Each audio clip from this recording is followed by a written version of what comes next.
getting comfortable. You know what it is, man. Let's hone it in. MIC Podcast, man, episode 139, where everyone is a master of their own creation. Our guest today has her MBA in consumer insights and data analytics. She also works with companies, nonprofit, for-profit, to help optimize their promotional outreach campaigns, community engagement, things of that nature. And we got Rachel Equity in the building. What's going on, Rachel? I am so happy to be here. Nah, man, it's a pleasure to have you. Me here. In the fly leather jacket. Don't miss the jacket. Pull up in the fly leather. Thank you. Absolutely. I am delighted to inform you on camera that I am a business school dropout.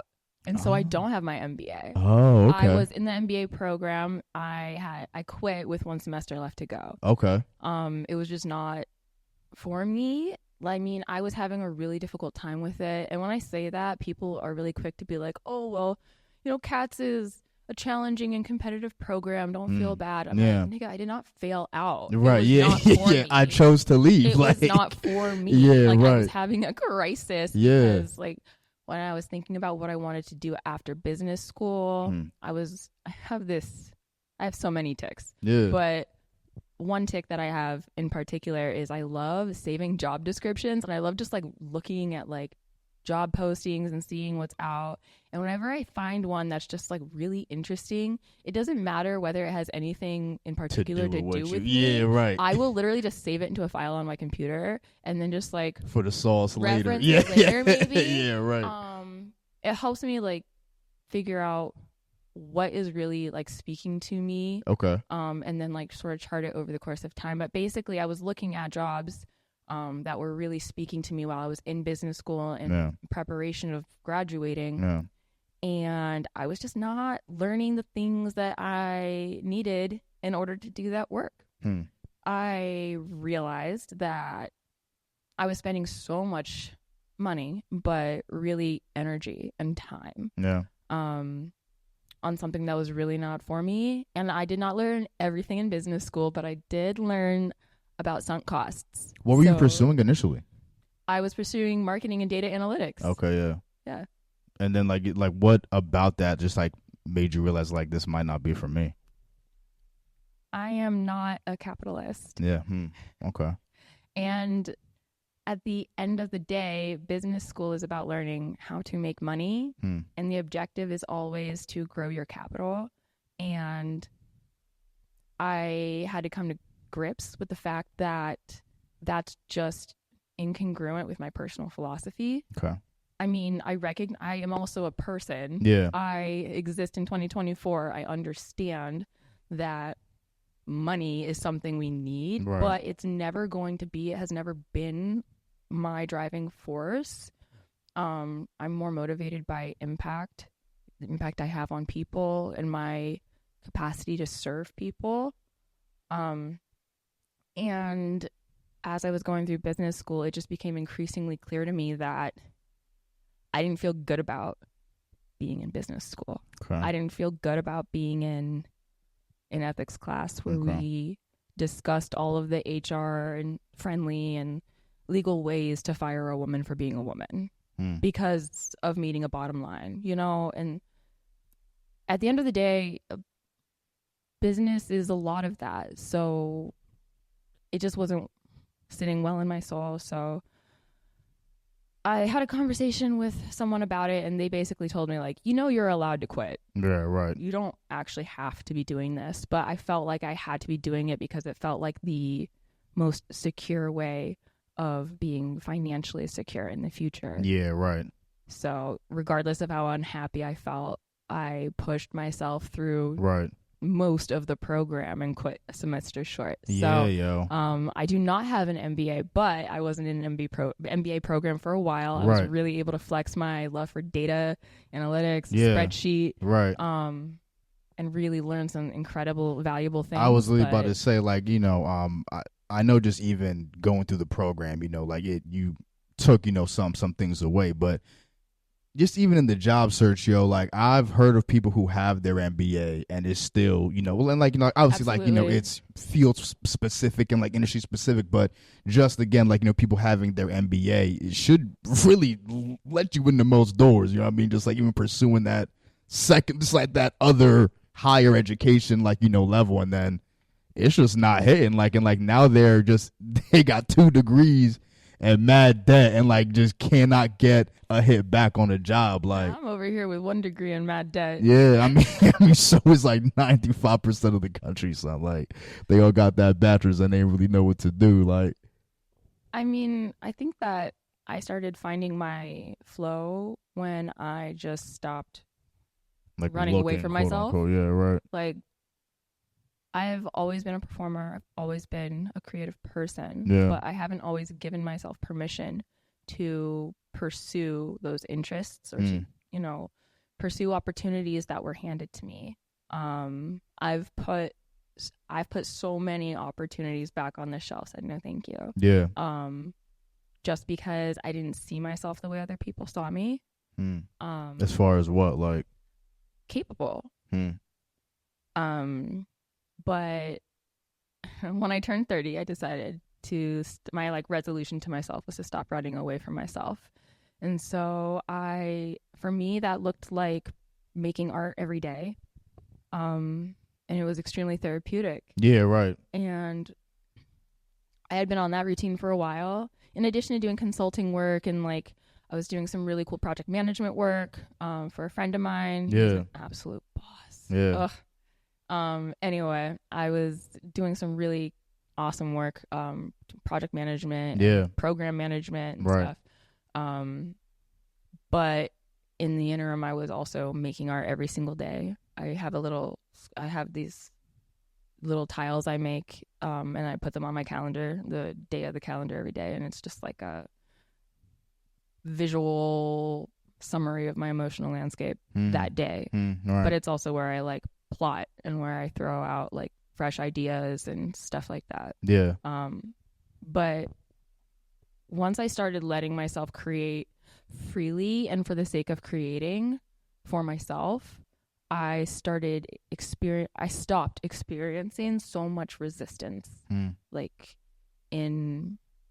just like internally in general. Okay. Like that's like why I'm here right now talking to you. I kind of so I like to say that my guardian angel is a whale, because I grew up in what I describe as an airtight Old Testament biblical household. Okay. And in Pittsburgh, correct? You're from Pittsburgh? No, I'm originally from San Diego. Oh, get the fuck out of here. Okay, look at you not knowing things. Yeah, right. Not knowing things. Yeah. Dang, do your research. Yeah, man. right. No, I'm originally from San Diego, and but I went to high school in Pennsylvania. Okay. And I moved a lot. I went to 13 elementary schools, or like I switched elementary schools 13 times. Golly. And I really. How was that for you? I mean, just like as a kid, like being bounced around like that. So I just sort of dissociated. Yeah, I mean, to be honest, right. Like, it's like survival, pretty much. You're a kid, you don't have any control. Yeah, right. The best you can do is manage your feelings. And like as a kid, it's and like, as a child who was not taught how to do that, for me, that was just avoiding them, and I became an emotional intellectualizer and just focused on like keeping myself busy and doing other things. I have clinically diagnosed OCD, which is also, I have a psychiatrist and a therapist who I work with, and I am also heavily medicated. When I tell people casually that I have OCD, they think I'm joking, or they think that I'm trying to tell them I'm a very tidy person. Yeah, right. I'm not exaggerating. I have clinically diagnosed OCD. Yeah. And it manifests in my life very destructively if I'm not channeling it intentionally. So when I was small, that was making school my full-time job. It was like my identity, being the academic child as the middle child of 5. Yeah. I made being the academic my identity because I felt like I couldn't be anything else, a creative, because that spot was already taken. By who? Actually, all of my siblings. So I'm the middle child, but my oldest sibling at the time, like when I was very small, I definitely looked up to her, and she does everything. First of all, she's gorgeous, but she's also a performer. She's a dancer. She has a degree in dance. She has a Super Bowl ring because she got to cheer in the Super Bowl for the Philadelphia Eagles, and they won the Super Bowl. Shit. And the cheerleaders got Super Bowl rings. That's so lit. Okay, word. She's the only. She's So the cheerleaders got hardware, bro. That's hard. She got a hard Super Bowl ring. She is an incredible and accomplished photographer, writer. She draws, she writes, she rhymes. She is a lawyer now. But like, damn, she's she been to space yet? Like for real? If she has been, she didn't tell me. Super Bowl ring with the lawyer on top. That's crazy. Yeah, so though. she was always like, for as long as I can remember, she's somebody who can like, she's just good at it. Like yeah, she can right. just draw. She can just look at stuff and draw it. Yeah, right. I can't do that. Like I didn't give myself the space to be bad at anything for long enough to develop skill when I was small because I was always being compared to someone who was so gifted and so accomplished, and she always creates and she goes nonstop. Did you get that like a lot from your family, or just like was that like, I mean, again, you were younger, but was that like internal, that like comparison between you and your sister? Or? So it's not just her, it's all my siblings. Yeah, okay. But it wasn't, I don't think I taught myself that. I think that I was taught that. I think that that's fair. You know, and not necessarily in so many words, but I was definitely taught, like told. I actually was overtly told a couple times growing up. Like, I remember one time I was told by someone whose approval I really crave. Yeah. That I should not even bother pursuing art in any capacity because my older sister is already a promising young artist and she's older than me, so she has more experience than me and she will always have that head start, so I shouldn't bother because I'll never be as good as her. And so I made my identity the academic and made my identity about being high achieving and channeled my OCD into schoolwork and dance, which and piano. We all had to play competitive piano. I played competitive piano for 9 years. Piano. What? Where's the competition ender? Like it's so like you take regular classes with an instructor. Yeah. You know, I had an instructor, Zora Kurtz, rest in peace, who came to my schools, and she would come to my different schools. She came to my school every day and like taught me for an hour. Wow. And on weekends or on like snow days, she would come to my house. Oh, okay. Damn. Okay. Yeah. So, I know. Yeah. You thought you had a break. And then like twice a year we had a performance, and I didn't realize at the time that it was a competition, but because piano competitions are boring. Yeah, I was like, what does a piano competition entail? Like, you just gotta be, I mean, nicer on the keys than the next person. You're or like mostly waiting in a hallway. Okay. For your turn to go in the room and play your sheet music in front of the judges. Got and then you're waiting to get your scores back, and that's like once once you've performed and the judges are, reviewing your performance, you have the opportunity to go into like an auditorium, and then you can wait in line there to perform your piece in front of all the other competitors in front of a crowd. And it was just like, it was a lot. Yeah. But how old were you when like you were like doing these competitions? Well, I started playing piano in kindergarten, so I was 5. Wow. Holy shit. Okay. Yeah. Were you competing at as soon as that age too, or? Yeah. That's or at least crazy. Yeah, at least performing. Like every single year we had one showcase that we had to do. Yeah, right. And I was never like a great piano player. Yeah. Like I was never like, I was inclined, but I didn't practice. I didn't let myself struggle long enough to develop skill. You think it was forced on you in a way, and then like in that sense you didn't like take to it too?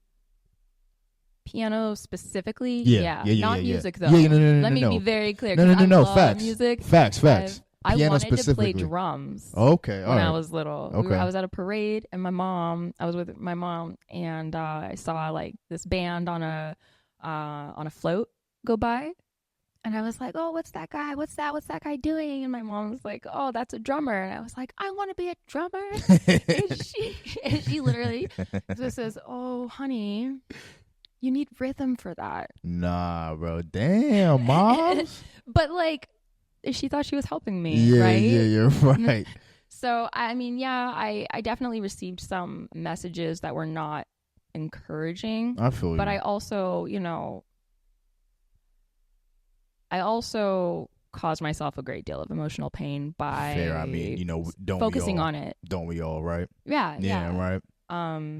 But I feel you on that tip too. Like, not even to cut you off, but like, please do. no, Please. no, I'm a yapper. no, please yap. This is the space for yapping, so please. And like, it's not yapping by the way either. But I mean, I feel you on that, man. I'm not gonna bore the audience, but like, again, I just know that background just because like I'm Nigerian, so like that culture is super just like academic based. Like whatever success you have has to be in an academic realm, or we don't even rate it at all. Yeah, Like, erudite. you know what I mean? Yeah. So like, bro, I came into college undecided. Like, I didn't even know what like I was going to college just because essentially my mom told me to, in a sense, just because like I'm like, it was just the next thing. You're just like, you go from high school and like you're going to go to college. And it's just like, all right. And like, again, did not have an idea of what I want to do for 2 years when I was in there. Ended up graduating with communications. Yeah, I watch your podcast. You feel me? Yeah. Rachel over here remixing the handshakes. I respect it, man. But no, exactly. So like, both of us, got those, communications degrees. You feel me? So like the landscape for a job wasn't necessarily the easiest to navigate coming out of college. And now I'm, coming back home after graduating. And like my mom has barred me down, like, yeah, that how's that communications degree treating you? Are you from Pittsburgh? No, I'm from Maryland originally. Oh, okay. Yeah. So okay. Yeah, so like no, this was back home because like went to school in Pennsylvania, moved back to Maryland, and again like I'm just like temping around, like I'm working with like a temp agency, but like my mom's like, yeah, so like what are you gonna do? And I'm just like, I don't know, Mom, I don't know, man. Like, like I feel like I'm still there, to be honest. Yeah. I mean, and I had a full-time job that I started during my last semester in undergrad. Wow. So okay, I was with my alma mater, and so I personally didn't have the experience of not having a job upon graduation. Okay. But I still felt, and honestly still feel, like a little aimless sometimes. I mean, we're never done learning or being students, and like that's also something like I've had to come to terms with, and not come to terms with, but just like accept more so that like there's not like a finished point in life until they bury you. Yeah, so like just kind of humbling myself, and bro, like you said, just even when you were giving your story a little bit, when you said like you didn't give yourself the space to be bad at something. Like I relate to you on that. On OCD is a bitch. So many levels, and I can't even put it on OCD for like myself personally, but like it's just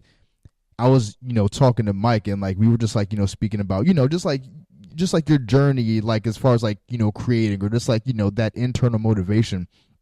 And it's like for me, I just didn't like being bad at something, like like most people do. And it's just like you're not gonna do something for the first time and be good at it. Like you have to humble yourself like enough to enter and be like who am I, who am I to just get this thing right away? You know what I mean? It's just like you have to humble yourself to whatever thing you're approaching and be like, all right, I don't know what this is, but like I want to try, and like I would like to be good at it, and hopefully with some time I will, if I just keep on practicing and like don't really beat myself up or let my mistakes set me back like crazy far, and like never touch it again for like 2 years and then come back to it. Try to fail up, use it as a learning experience. Yeah, fail up, exactly. Learn what not to do, 100%. what you want to do differently, and just try again. I think of everything I do now as an experiment. Facts. Every application is an experiment. Every fellowship I participate in, every project I execute, everything is an experiment. And at the end, I get results. Yeah, right. And it's not about success or failure. Everything is a result of the experiment. Absolutely. You get something really right, you should be able to replicate it. Mm-hmm. Yeah, right. Facts. Like that's when that's the test of if you actually know something, is if you can teach other people said thing. So, when did you finally move to Pittsburgh?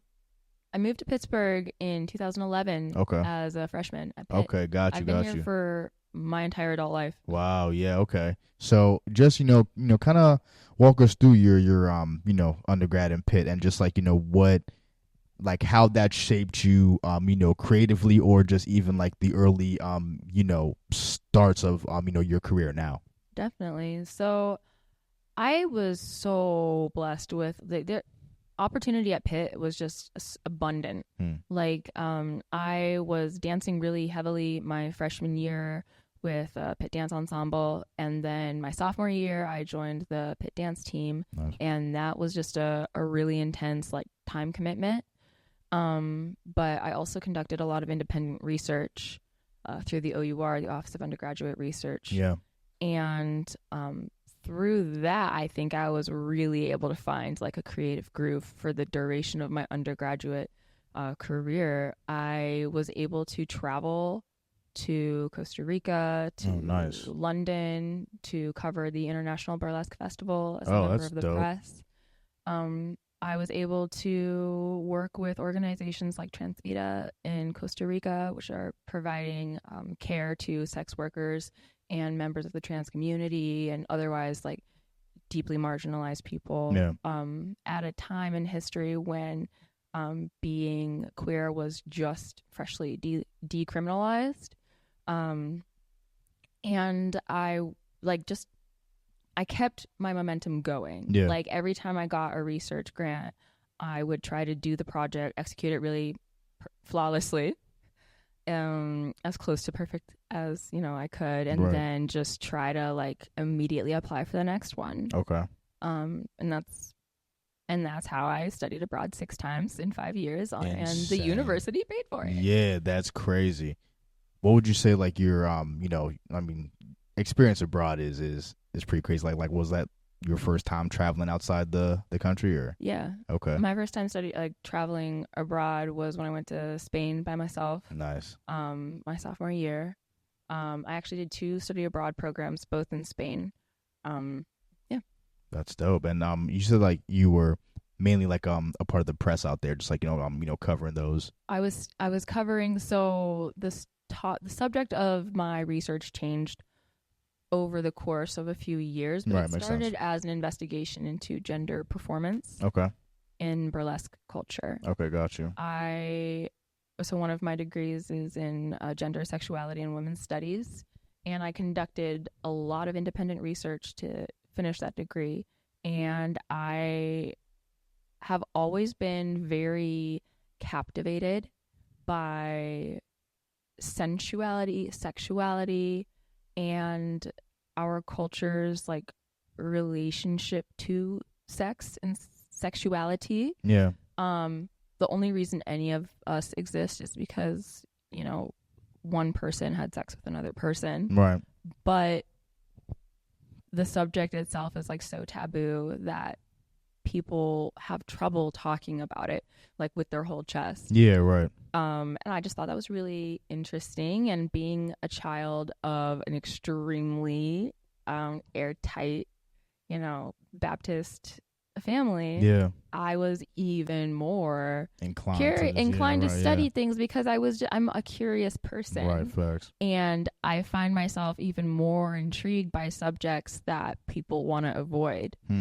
So I landed on sexuality and gender performance, and that there's a lot of meat there in that subject. Right. And so started with gender performance, and that took me to London and to New York, and then and so I started with that. It was because it was more like sensational of a topic. Okay, right, fair. I was working on a magazine at the time, and I felt like covering really like sexy and salacious material and like sharing like provocative imagery would get people's attention and and invite people to like read the magazine. And so, but once I got off the ground, I started investigating like political aspects and the social ramifications in people's lives. Okay. As a result of gender performance. And that's when I was introduced to an organization called Transvita, which is based in San Jose, Costa Rica. Okay. So I got to go there for a summer and work with them and just like see what they were doing on the ground. I got to talk to, and I actually lived with a I lived in a house with some sex workers and had like a lot of time like on the streets handing out condoms and doing interviews, face-to-face interviews with sex workers in Costa Rica. And yeah, so that's like covers the course. No, that's pretty wild. Like that's on some like Anthony Bourdain shit, low key. Like that's pretty. Yeah, that's crazy, bro. Like I mean, like what was your experience like, just in Costa Rica? Like what was like your main takeaway from just even that experience? Like just walking the streets, handing like these stuff out and like talking to these people. It's really not that crazy. Like I mean, I understand that it's very like yeah no it's interesting subject matter, but I just want to be like really careful not to like, I don't know, like I wasn't a tourist. Yeah, right. Yeah. And so I wasn't there like to observe to necessarily. I was there to understand, but I wasn't there to. I didn't think of it as this like wall of like this separation. Like, ooh, look at me observing you. Yeah, right. And isn't it so crazy how like let's take a picture together? Yeah. Like it's giving like savior complex. Right. Fair, yeah. And I honestly am just so deeply grateful that people wanted to talk to me. Yeah. Because they're really vulnerable, and it was at a point in time when it was still socially dangerous to be queer in Costa Rica. And they're one of the only countries that still has a national religion. It's Catholicism. So the social ramifications again of queerness can be pretty intense, and like people. So that's how like the trajectory of my research changed over the course of my time at Pitt. And then when I was a 5th year senior at Pitt, I was able to intern with Samsonia Way magazine. Yeah.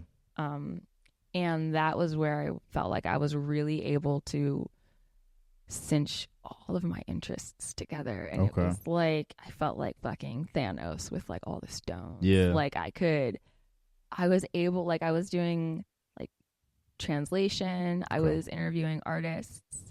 I was writing little opinion columns, little research columns. I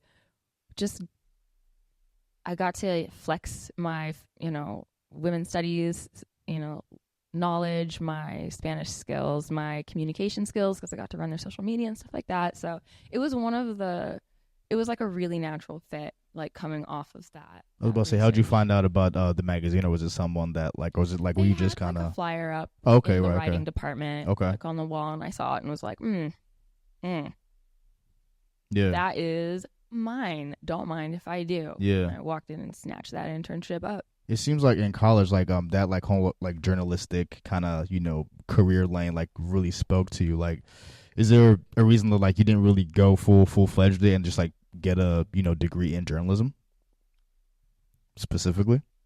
I don't think that the University of Pittsburgh offers a degree. Get the fuck out of here, for real? But they offer and listen, I am not an authority on what the university offers. I am not an advisor. I'm not a recruiter. You should definitely go to their website and figure out what they offer for yourself. Please fact check me. I don't know everything.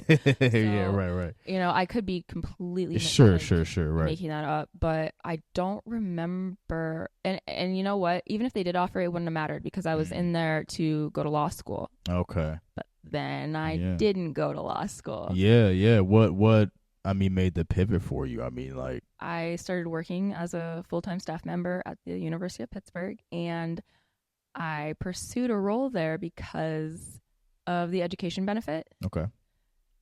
But what I didn't know until I was, balls deep was that the tuition benefit doesn't apply to the law school. So I made a pivot and decided to pursue an MBA because that seemed profitable. And I was convinced that I have the capacity and the character to manage an MBA responsibly. Okay. But at the end of the day, it just wore on my soul. So it's stopped. Super intensive, bro. Like, what was life looking for you when you stepped away from your MBA, and like, what was, I guess, your immediate like, all right, I was so confused and I was really scared. I was working as a manager of communications at the university at the time, But when I left, I was relieved on one hand. I mean, Like fair, I was yeah. deeply relieved. Fair, yeah. But I was also scared because I always had a plan.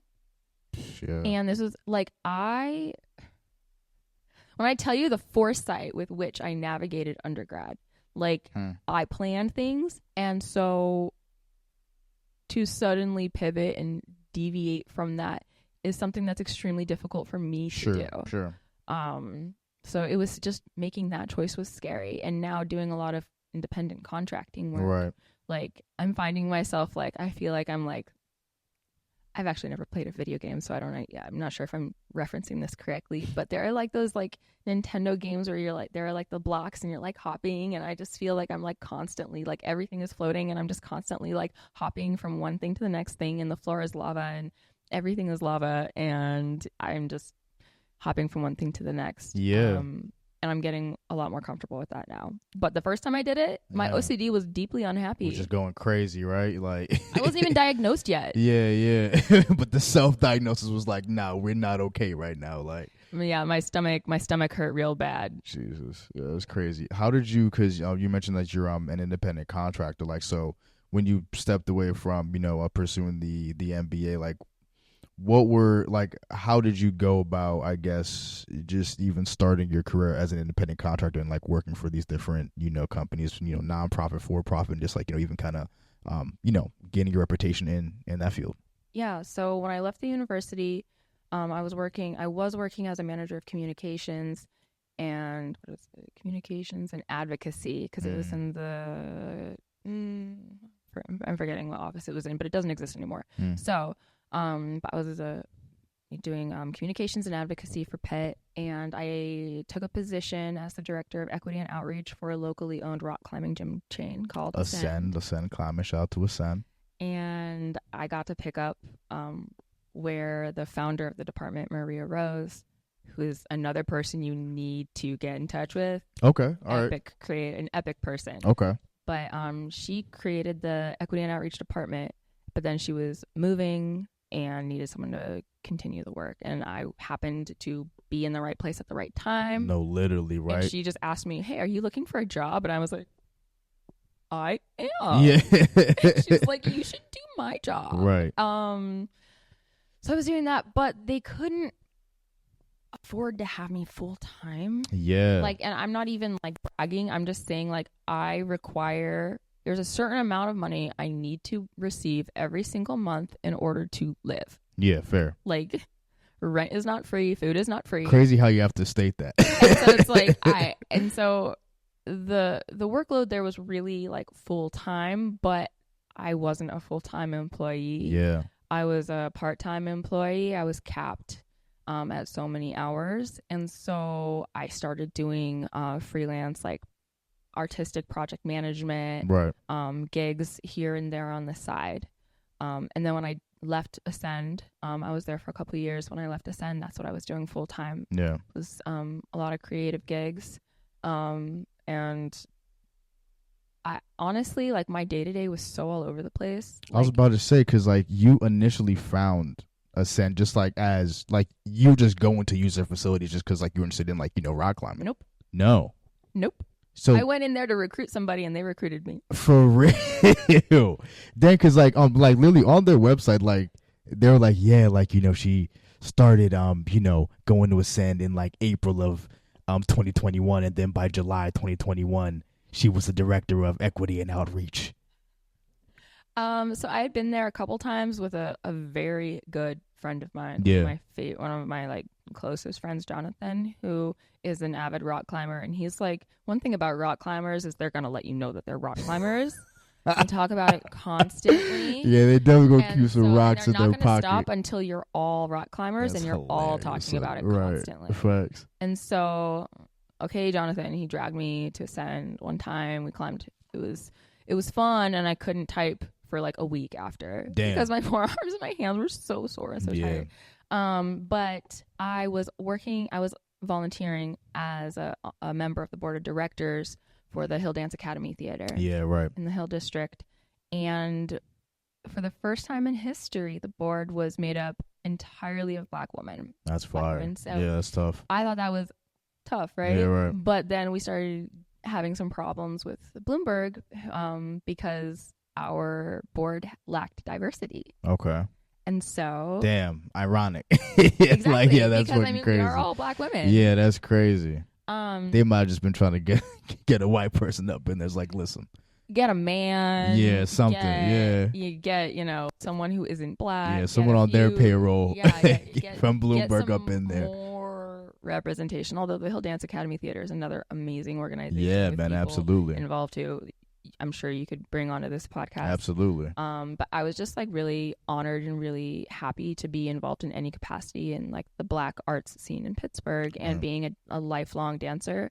Like that's like the thing I always go back to. I've never not been a dancer. Yeah. I can remember picking up at other pursuits, but I literally have no memories of not being a dancer. That's crazy. So, being involved in a predominantly Black, Black centered, Black led, Black serving dance organization, was so rewarding. I'm sure.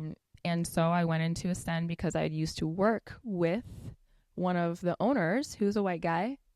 And, I originally walked in to say, hey, Paul, I know you like equity and outreach and diversity and blah, blah, blah. And, physical fitness, and we need someone who's not a Black lady on the board. You should consider it. Yeah.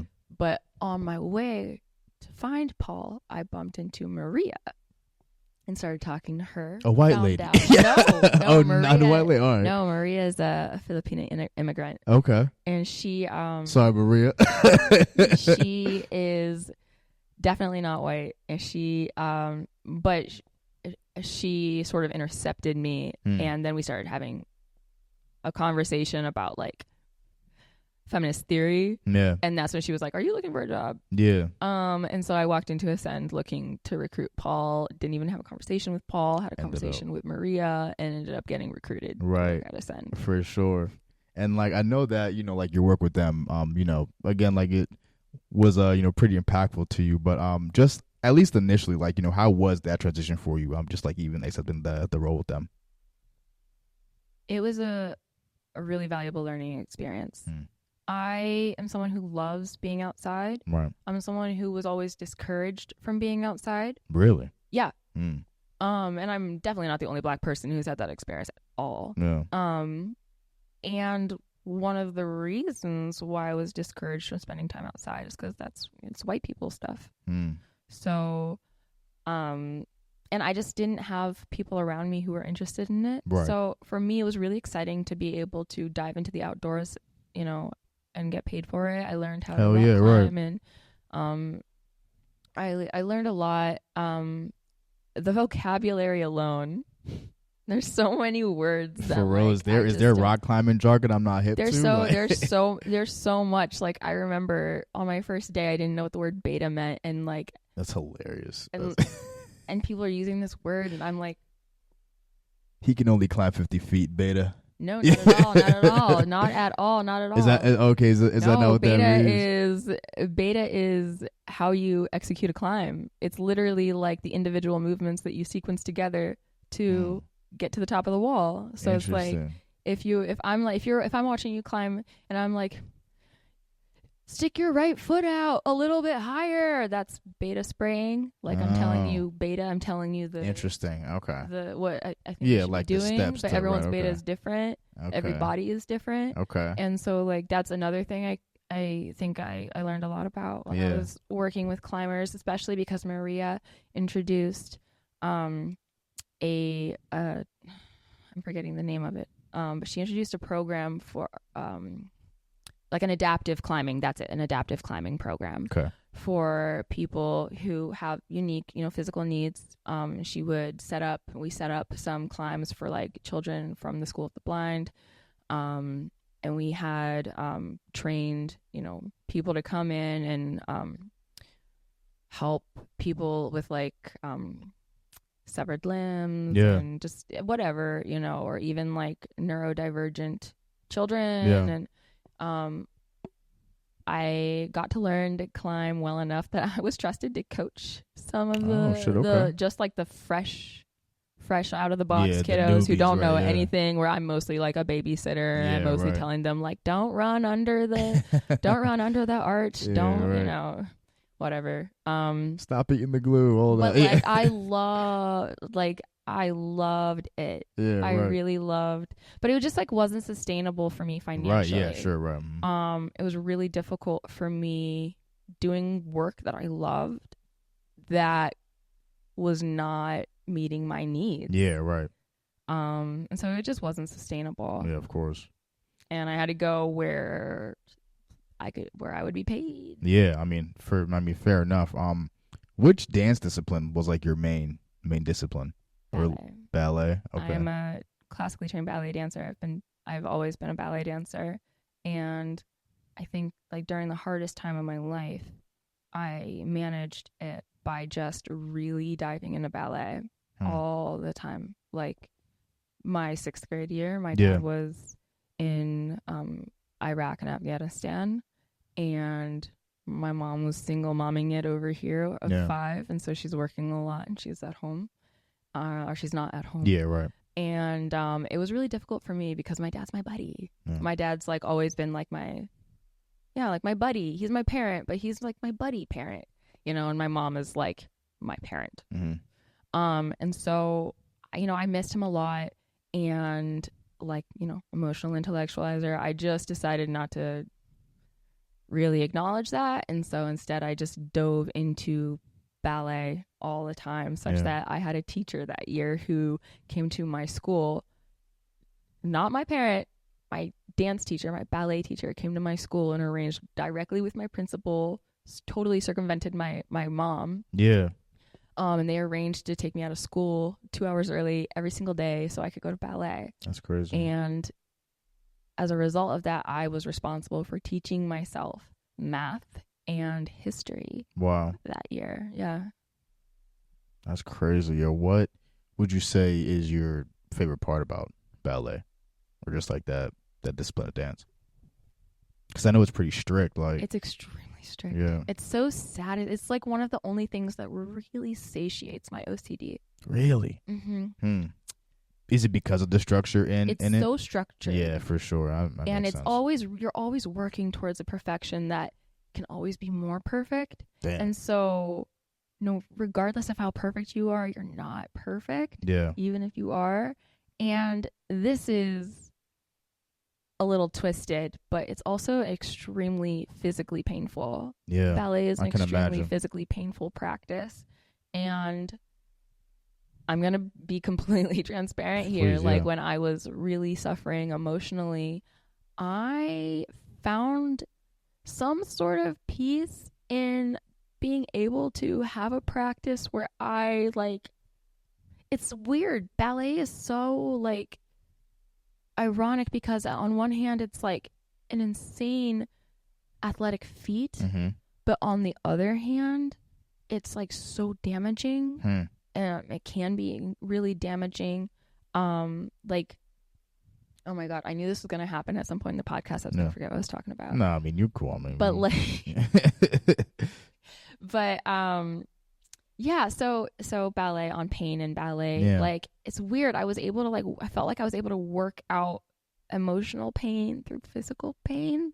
I mean, and I don't want to endorse like self-harm. Sure, no, but I get what you're talking about. Like it was a catharsis by proxy. Yeah, like physically, and it's one of those things where it's like I'm suffering. This is physically painful, but I'm being rewarded for it. I'm being applauded and praised and acknowledged for it, and being told that I should keep doing it. And I do love it, right? And so it just hits all the marks for me, but it reminds me of rock climbing and boxing, which I also enjoy. Oh, but shit. She had to throw that in there. She will knock you out. They are all practices that require my absolute focus. Of course, absolutely. And not many things can maintain my full attention, like the threat of being punched in the face. Fair enough. Or falling 20 feet off That the wall. that could encapsulate a good amount of your, Right. attention span. Exactly. Yeah, right. Dodging the fist. So, yeah, and ballet is one of those practices. One of my senseis, Sarah Purvis, says there are no resting positions in ballet, and that's true. Damn, if you look like you're at rest, it's because they've done a good job of making it look easy, which is part of the art. Yeah, and there you go. Yeah, but there are no resting positions. Yeah. No, I mean, like, I always say, if something looks easy, if someone is making something look easy, they're doing it at an incredibly high level, like incredibly, So, but I was gonna say, like, do you participate in any other disciplines, or like, is it just like I do all of it. Oh, for real? Now. Okay. Yeah. So when I was really small, I got into dance because of ballet dancers. My mom says I was like in the stroller, and we were like at the mall, and there were some dancers, like ballet dancers, doing something in like the court or something. And I mean, I was there, but I don't remember because I was a baby. But apparently I was like sitting in my stroller, and I saw them, and I was just started imitating them in my little stroller, and just started like moving my arms around. And my mom was like, okay, well, you're not terrible at that. Let me put you in class at like 2 or 3. I mean, literally it might have been 2. I don't know. That's crazy. I was too young to remember. I was going to say ballet at 2, piano at 5. Like, that's crazy. Like, I mean, it's ambitious. Yeah, and man. We're capable, but not a lot of people are given the opportunity to find out how capable they are. And honestly, even fewer people really pursue that opportunity. That's what I didn't pursue it, for ballet or for piano. Yeah. My dad came home from Iraq, and I lost my motivation to be a full-time ballet dancer because I missed my dad. I mean, fair, man. I didn't want to live in a different city. Fair, man. Damn, man. And when I came back to dance, because I took some time off, but I took like a year off. But when I came back, I was introduced to competitive dancing, and I had a really brief stint prior to that, but like ballet was always my main focus. Like I had some stints with like acro and gymnastics and like contortion. Damn. Yeah, I had a lot of energy. No, I mean, like, it's just, I mean, again, just even hearing your story, I'm nothing but impressed. I'm just like, like, this shit is crazy. Like, hi, impressed. I'm Rachel. Yeah. There it is. Who says comedy? Yeah. I am my own target audience. So we have fun. I don't miss. Yeah. Nah, facts. I like that. I'm my own target audience. I got no misses on my stats. Like, I think I'm hilarious. All my shit hit. Nah, like, no, honestly, man. I mean, it's just because just like, hearing everything, you're just have been involved in up to really when you chose to be involved in something. Because like, I know, like, early on in your life, you were kind of placed in these certain environments, but your adaptability is very, very commendable. And then like also at like a high level as well, because like you thank you for saying that. No, oh my god, no, I mean, bro, that is at such high 5, praise. no, at 5 you are like learning piano to then compete. I mean, I wasn't particularly good at it. No, I was but, still bro, playing like I was wiping spit off my chin at 5 years. Like I'm like they were trying to figure out if I was still developing. Like, it's like, yo, is he supposed to be? I do not believe you. Look at you now. Look at you now interviewing me. For real, and no, man. When I watch you interviewing people, I consistently think, wow, he's so good at interviewing people. I appreciate that, man. Thank you so much. Like, it's not easy. And so yeah. Nah, man. I commend you. I really know. I appreciate that. We just here, commended each other. But no, I mean, let's like even kind of just looking past ballet. Like when you finally, I guess we're trying other disciplines. Like, was there like a freedom in that, or like how did you react? I guess like leaving that structure of ballet. I was curious. I've always been curious. And I didn't leave ballet completely. I still took ballet classes. I still performed ballet routines, but overwhelmingly I was practicing like contemporary. I'm a vicious tap dancer. For real? Yeah. That's hard. Especially for someone, because you need rhythm for that. Yeah. No. Facts. Yeah. Like that's lit though. Like you need rhythm for that. Yeah, facts. No, I'm a nasty, wicked tap dancer, and No, I gotta see have footage, man. been trained more in ballet, but when I got those tap shoes, and like I am telling you, I'm not even somebody to like really brag on myself, but I Yeah. can tap my ass off. No, I'm trying to see because, bro, like I saw this clip of it, like it's like completely random, but just like since we're on the topic of tap dancing, like I saw Steve Martin, and I forget my other man's name. I apologize, bro, but it was like old clip of Steve Martin, bro, tap dancing, bro, yeah. one of the greatest. And I'm like, yo, I didn't even know Steve got down like this, like. But it's just like tap dancing, just kind of really. You are the music. Yeah. You are the music. You're the percussion. Bar. That's it, and that's like something that really connects me to dance now, and to music is like I feel like a physical connection to music. And so with tap, like you are the beat. Tap is fascinating to me, man. Like it's just, and it's great cardio. Like I don't. Cause tap, hip hop. Yeah. But for competitive dancing, I was doing a lot of jazz contemporary. Okay. I did some competitive tapping. I'm very good at it. Yeah. Yeah. And then when I was in college, I moved into Palm, which is a very like D1 dance team lane of dance. But I've been all over the place, and at this point, I'm confident in my ability to dance. It's the only thing I've always done. Absolutely. So when you were working at the dance academy, the Hill Dance Academy Theater, the Hill Dance Academy Theater, like what did your work there, mean to you? And like initially, like when you got the gig, like how did you navigate then being a board member? It was the first time I was in that position. Yeah.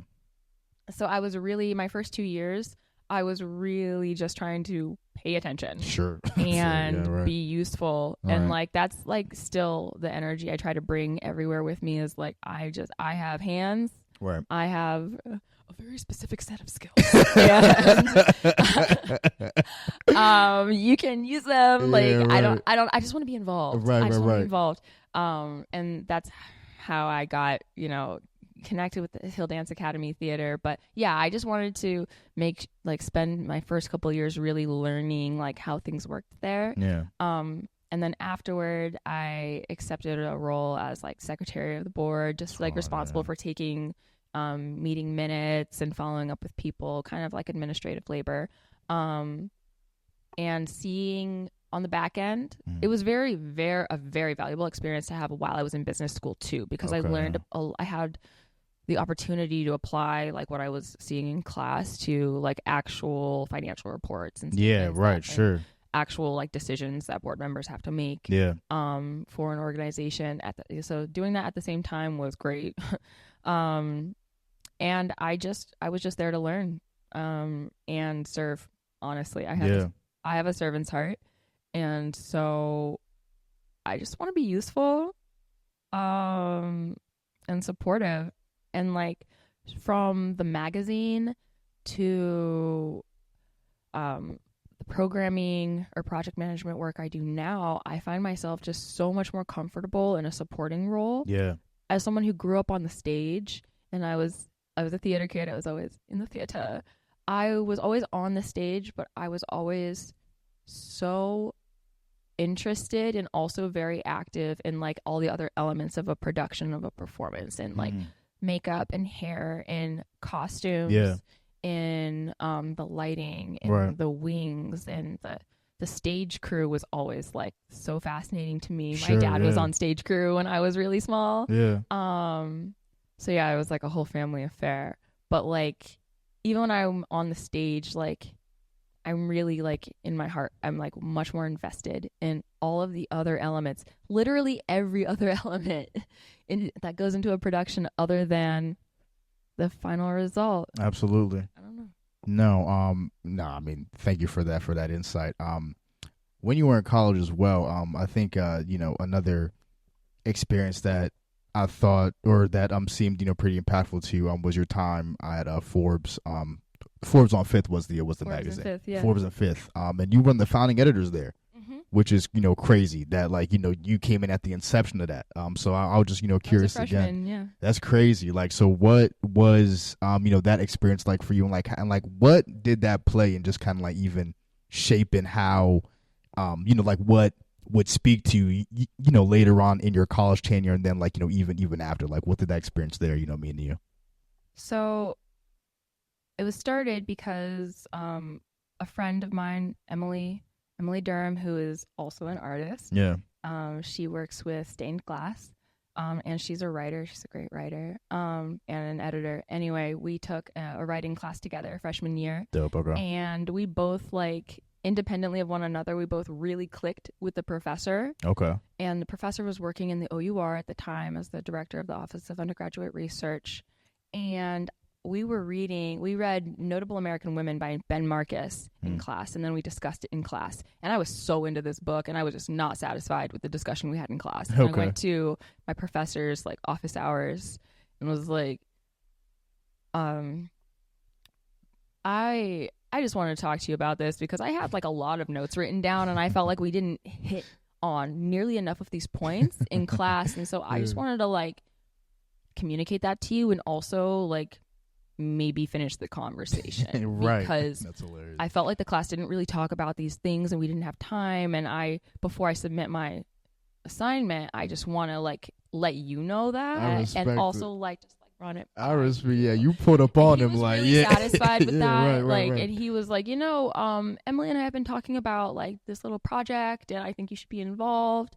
And I was really excited. I mean, it was the chance to publish the independent research of other undergraduate students. Yeah. And for me, the most satisfying part of that was getting to read all of the submissions, just getting to see and expose myself to all of the interesting, amazing scholarly work that undergraduate students were doing. I'm sure. Yeah. It was just so cool. Like, I remember reading an article about Mongolian folk rock. There was a student who had like traveled to Mongolia and conducted a whole project about Mongolian folk rock music. Crazy, yeah. What the? Yeah, that's crazy. Gorgeous. Yeah. And very remote. Anyway. Yeah. Right. So just like I learned a lot by proxy, just because people, even work that we didn't publish in the magazine, I still learned a lot. Because I was reading a lot of research papers, and I've always been a researcher. I've always been someone who will burrow into a subject matter. Yeah. It's the OCD. Yeah. So, and I learned recently that, so I recently had this unnecessarily dramatic exchange with my mom. Don't we all? I need to tell you. Yeah, right. I have OCD. And she's like, bitch, I know.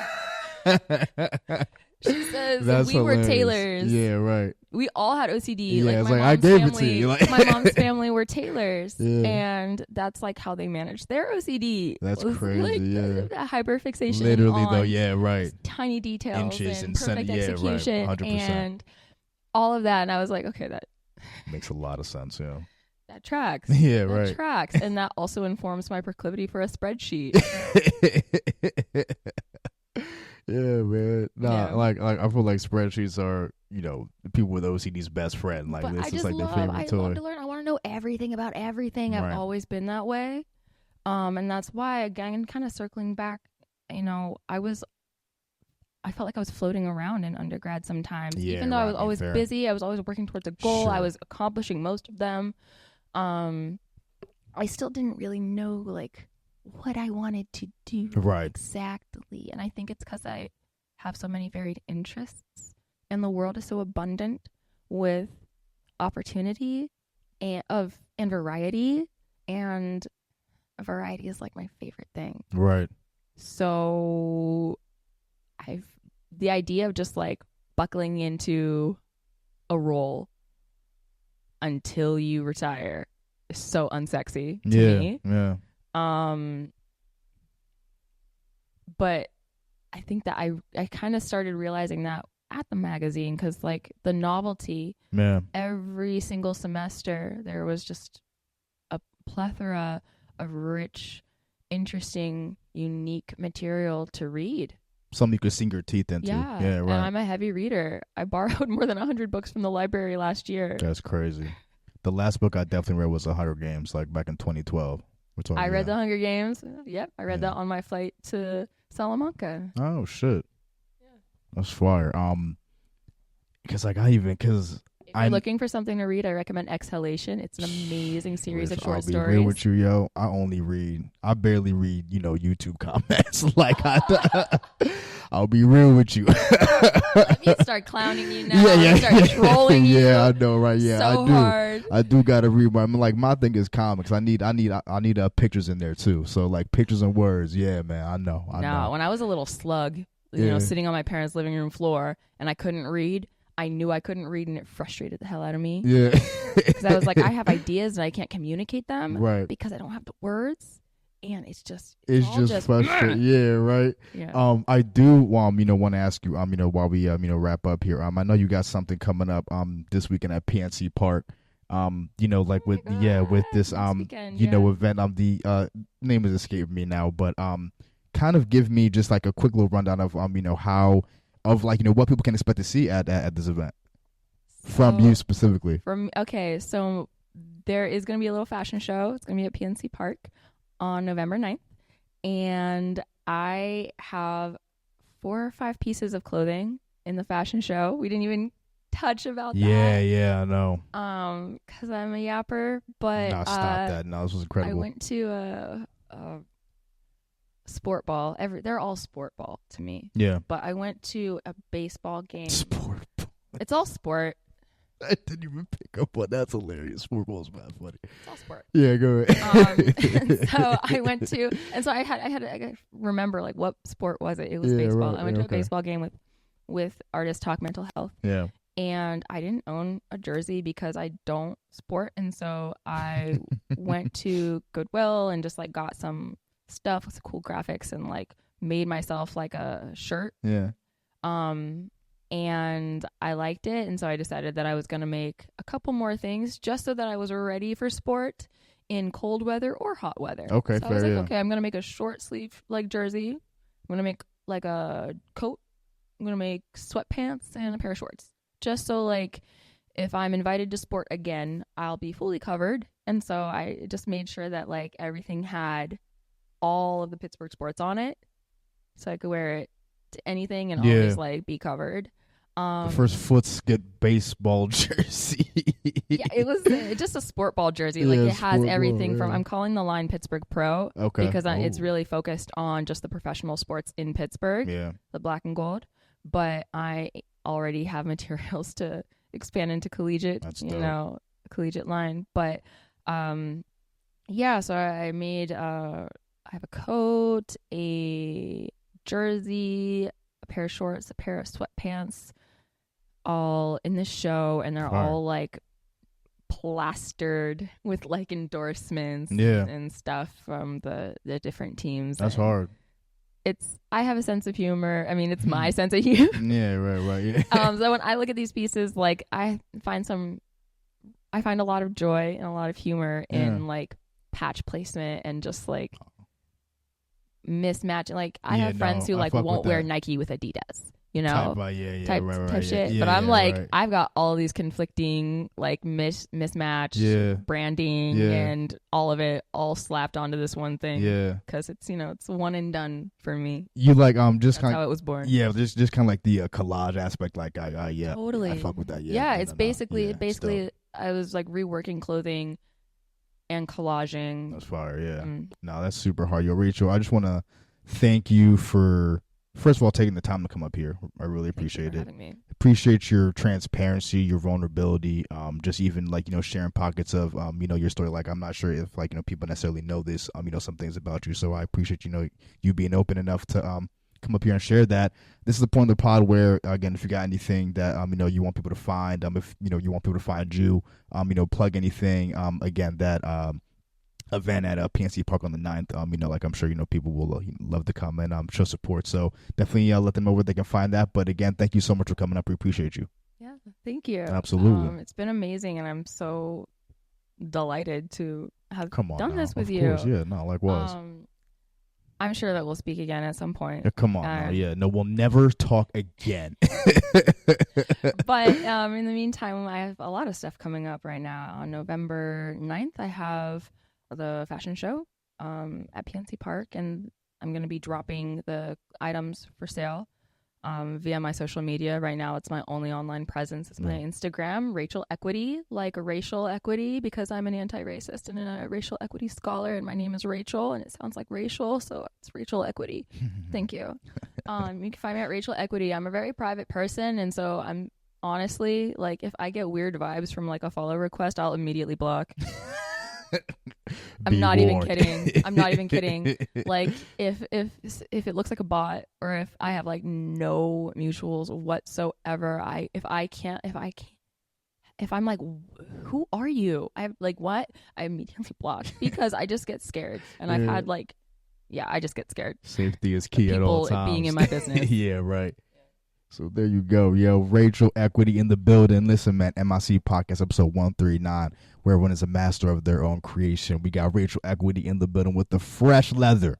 And we're out, bro. Peace.